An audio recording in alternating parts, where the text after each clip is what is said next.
Welcome. My name is Josh, and I'm with I Found the Truth. I've got a special guest with me today. His name is Abdu. He is an author, a speaker, and he is president of Embrace the Truth. And his video with I Found the Truth got over 2 million views. So you can check that out at ifoundthetruth.com. And we're excited for this conversation and collaboration. Let's get to it. All right, so question number 1. Can the Bible be trusted? Let's see. Factually. All right. Well, I think the answer is definitely yes. I was at a conference some time ago, and a leading scholar of the New Testament pointed out that when archaeologists go to look to see where things are in the Middle East, the first document they consult is the Bible. Not something else, it's the Bible, because oftentimes it's right about where things were and historically the positions of things around the world. What's interesting too is that when you go to the British Museum, for example, you'll see all these artifacts that the British have acquired, let's say, from different cultures around the world that tell about the Babylonians, the Assyrians, and various different empires that interacted with the ancient Hebrews and ancient Israelites. And you see the story of the Bible playing out very, very nicely throughout all the artifacts at the British Museum. Now, there are a couple of actually really interesting finds archaeologically. I can tell you about a lot of them, but let me just touch on a few to give some examples. From the Old Testament, for example, there were these things called the Ebla tablets that were discovered in northern Syria, and they're dating to about 2300 BC. There's 17,000 tablets, both in whole form and in fragmentary form. And one of the fragments actually points out that there are these biblical cities that are mentioned in Genesis chapter 14, verse 8, that talk about a trade route between Sodom, Gomorrah, Admah, Zeboim, and Zoar. Now, those cities, it's interesting, those cities are the exact trade route that existed well before Moses' time, before he actually wrote the book of Genesis.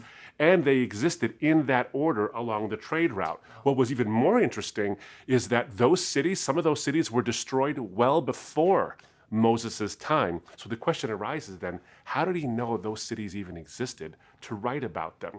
That's just one example. Then when you look at the New Testament, there are so many examples of statements of fact in the New Testament that are corroborated once again by archaeology. For example, the Bible describes the town of Bethsaida as a fishing village, and recent excavations have revealed that it is in fact a fishing village.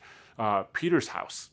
There was a recent expedition and an excavation of a house that was built underneath several other layers of houses that goes back about 2,000 years.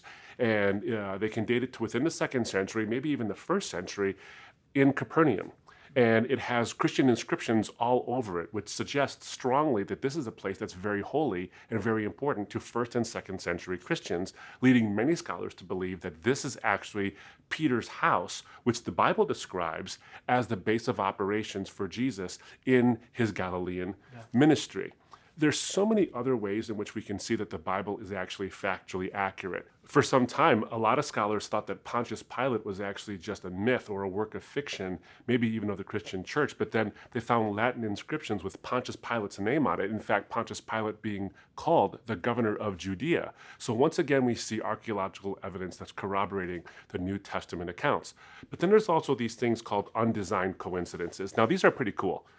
An undesigned coincidence is an account in the Bible that gives you a small snippet of fact that doesn't really help the narrative in any material way. So Mark might say there's this fact, and you're like, why does that fact matter? And he never explains it. But a different gospel actually explains it. And that's really important because as a trial lawyer, as someone who's trained like me as a trial lawyer, I can tell you that when two witnesses tell you the same exact story in the same exact words, what you tell the jury is, I think someone cooked the books here. But if they tell you the same story in similar words, but give you different facts that complement each other, they don't contradict, but they complement each other, then that lends to the credibility of the eyewitness testimony. Well, we have a bunch of those in the New Testament. There's so many other ways in which you can know the Bible to be factually accurate, not least of which is the crucifixion of Jesus as a matter of history. No scholars doubt this. And that he wasn't buried in a common criminal's grave. But there's actually archaeological evidence of people who were crucified by the Romans as common criminals, but they found their bones in these ossuaries, these bone boxes in family tombs. This actually responds to all the critics who've said that there's no way Jesus was in a tomb and found empty 3 days later because he wouldn't have been thrown into a tomb. But this archaeological find says that sometimes crucified criminals actually were put in tombs.